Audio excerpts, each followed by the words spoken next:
So the cavity magnetron that was developed here at the University of Birmingham by Randall, Bolt and Sawyer responded to very specific requirement during World War II and changed, ultimately, the course of the war. But how did it end up in your microwave oven?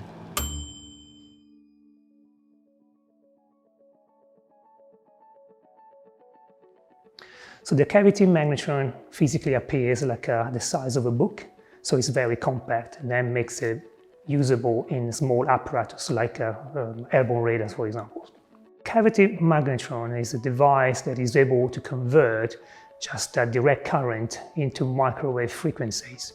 And in doing that, basically produces radio frequency emissions that can be used, for example, to enable a radar to function.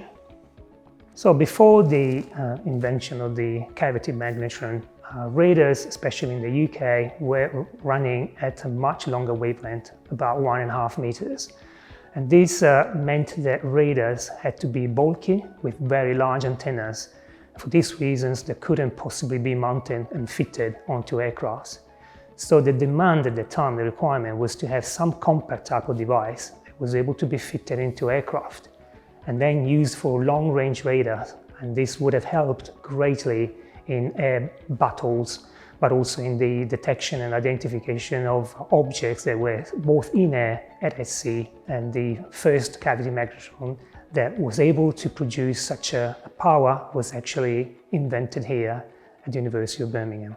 The cavity magnetron is still in use as a device to produce transmitted high-frequency radar, like in maritime navigation radar, also in airborne radar. But the majority of the magnetron production nowadays ends up in microwave ovens. And the reason is that the magnetron, being compact and being able to produce such high power, is able to interact with the structure of the food where there's water content and consequently heat up food or cook it and get it ready for our meal.